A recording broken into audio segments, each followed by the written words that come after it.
Hey, welcome to Should You Buy, the series where we go through games I already own because I'm a cheap piece of shit. On today's episode, Deep Rock Galactic.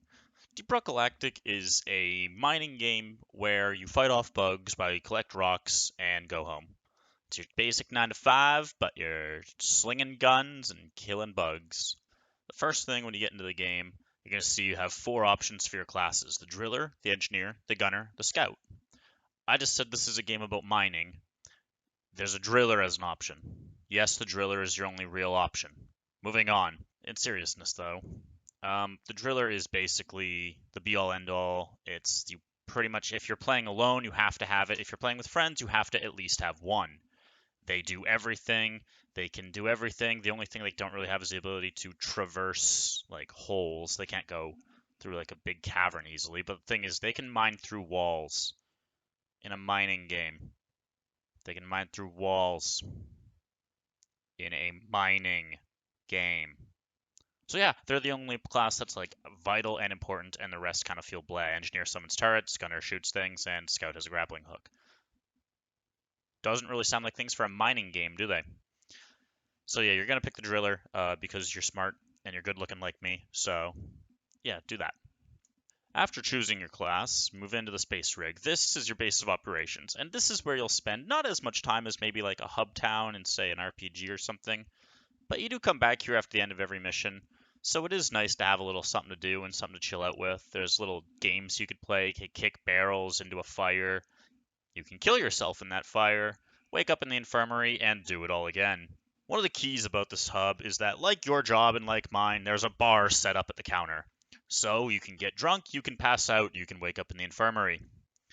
Something we can do quite often. Every time you come back to your hub, there will be a new beer of the day. It gives a small stat boost. That's the only actually beneficial alcohol in the bar. There are several that just have fun little effects, some that make you dance, some that light you on fire, some that make you small, some that make you big. Temporary effects while you're just walking around the hub and messing around with your friends. It's a nice touch, it's fun to have. As well, there's drinks to just make you drunk, and you can go into the level drunk. And as you might expect from going into a level drunk, it is a fucking nightmare to control. I mean, look at this. Look at this. I'm holding straight right now. I am just holding down W and touching no other key. It's abysmal. Anyway, moving on. Once you've gotten sufficiently drunk and you're ready to start working, you pick a mission, you head down into the cores of the world. There's several different worlds, and by that I mean there's different colored rocks because you're deep within a planet. What the fuck did you expect? It's rocks. It's a mining game.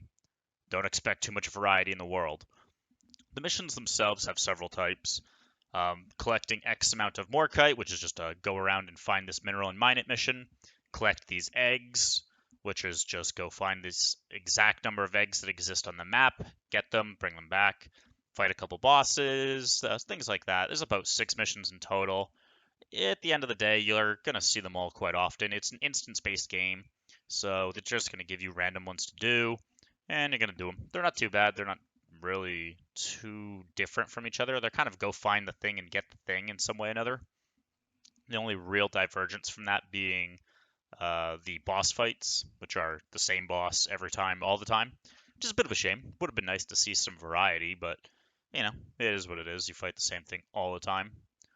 One cool thing about the game, though, is that there are these kind of wandering bosses, I want to say. There's a chance that once you get into a world, you'll just stumble across something that will be a boss. I find this thing right here while I'm running away from something that was trying to kill me. I stumble upon this, and now I've got 2 problems on my ass.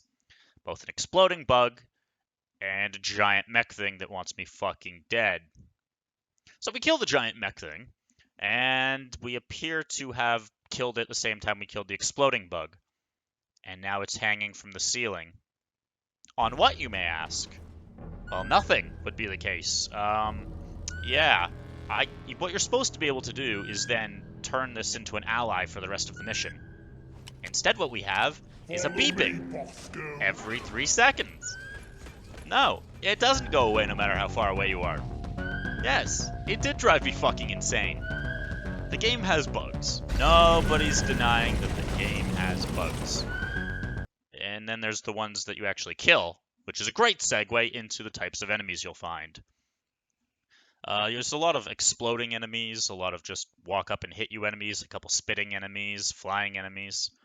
It's your usual smorgasbord of enemies. The most annoying ones are going to be the ones that explode because you're not going to know they're there because they're behind you until you've died. If you're on the higher difficulty, bugs will basically one-shot you. Any type of explosion will just one-shot you. And playing on the higher difficulty is really what gives this game its life. The lower difficulties, you can kind of just rush through and face tank everything and kind of make a lot of this game a joke. But what instead you can do when you turn up the difficulty, it becomes extremely stressful. Now, of course, I recommend playing this game with friends. I pretty much played my entire experience of this with friends because more people, more going on, more bugs. It really keeps the game fresh. But when there's something about it, when the higher difficulties, when you just look at the walls and it's just filled with bugs coming at you, it's definitely a little more interesting than on the lower difficulties. So the stress kind of actually gives this game a little bit of life, or else you are kind of just going point A to point B, getting the thing, and then returning home. That part I wouldn't say as much to it. I'd definitely say that the higher difficulty brings a lot to the table. You definitely have to coordinate more. You have to think about your choices, kiting enemies, properly dealing with enemies, things like that all become key. I like that. I think that's extremely fun for the game. And that's probably the biggest part that you're going to find the most interesting. That are these sick beards. Look, you're a dwarf. You got a mustache, you got a beard, you gotta be able to accessorize that bad boy, and you can. Luckily, this game does let you look like a weird fucking nutcase however you want. It gives you a lot of customization options, so you end up with some sort of monstrosity, like I usually do in most games.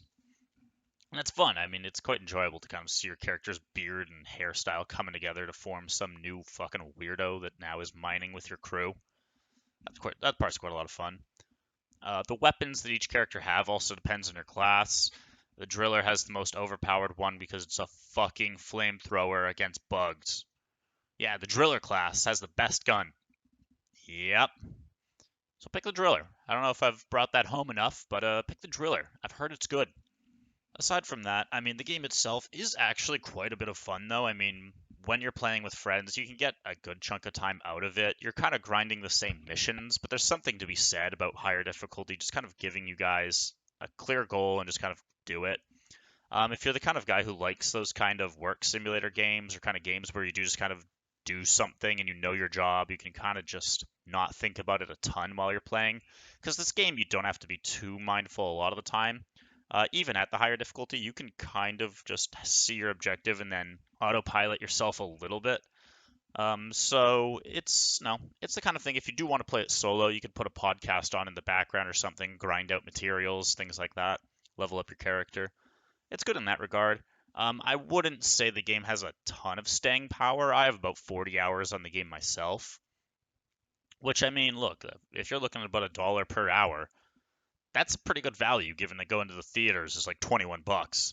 So, hey, fuck it. Plus, we live in a world where you can't go to the theaters. So, fuck it. Why not? I mean, look, it's not a game I would recommend if you aren't going to play with friends, though, if I'm being honest, because while it is, you can just kind of grind it out when you're bored, unless you're really into that type of thing. This really is a game made for multiplayer, and even still, the multiplayer does get repetitive. Even you and your friends will kind of be like, okay, we know what to do, we know what to do, go here, go here, go here, optimize, done. But look, at the end of the day, this is a $30 game that you could easily get well over 40 hours out of, so it's a great deal. I personally think that this game has a lot in it for the price you pay. It's not some AAA $80 game. It's a $30 game that you're going to have a lot of fun with, that you're going to get a lot of playtime out of. I've never had any real issues that have really hampered me from just enjoying the game. No control issues, no crashes, nothing like that. So I think it's definitely worth a buy. It's definitely something you should pick up. And I've been Radio Big. Over and out.